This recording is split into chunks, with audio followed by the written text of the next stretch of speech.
আসসালামু আলাইকুম। আমার সাথে এখন নবম শ্রেণীর একজন শিক্ষার্থী রয়েছে। ওর নাম হচ্ছে মোহাম্মদ কাউসারুজ্জামান পারভেজ। আমি এখন তাকে হু দ্বারা ৫টি প্রশ্ন তৈরি করতে বলবো, দেখি সে করতে পারে কিনা। তো পারভেজ, তুমি এখন হু দ্বারা ৫টি প্রশ্ন করবি। আসসালামু আলাইকুম।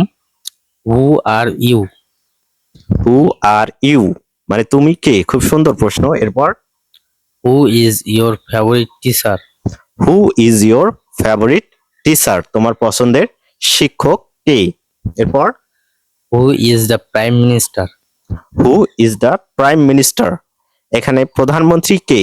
এখানে যদি তুমি বলো who is the prime minister, না বলে তুমি যদি বলো who is the current prime minister বা who is the present prime minister, তাহলে কিন্তু এর অর্থটা আরো সুন্দর হবে, আরো বুঝতে ভালো লাগবে, দেখতে ভালো লাগবে। তুমি বলবে হু is the current prime minister, মানে হচ্ছে বর্তমান প্রধানমন্ত্রী কে।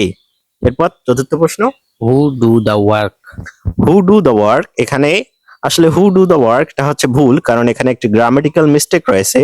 হু এর যে উত্তরটা হবে সেটা হচ্ছে থার্ড পারসন সিঙ্গুলার নাম্বার, আর থার্ড পারসন সিঙ্গুলার নাম্বারের পরে যে ভার্বটা থাকে সেটা কিন্তু ই বা এস বা ইএস যুক্ত হয়। এখানে হু ডু হবে না, হু এর পরে হবে does. Who does the work, মানে কে কাজটি করে। হু ডাজ দ্য ওয়ার্ক, এটা হচ্ছে সঠিক প্রশ্ন। এরপর who does not do the work? Who does not do the work, এটা হচ্ছে সঠিক একটি প্রশ্ন করেছো তুমি। Who does not do the work মানে হচ্ছে কে কাজটি করে না। এখানে উপরের প্রশ্নটাই কিন্তু তুমি নেগেটিভ করেছো, who does not do the work. এখানে ডাজ নটটা হচ্ছে সাহায্যকারী ভার্ব এবং ডুটা হচ্ছে মূল verb. Who does not do the work. তুমি খুব সুন্দরভাবে 5টি প্রশ্ন তৈরি করেছো, তোমাকে অসংখ্য ধন্যবাদ। ওয়েলকাম।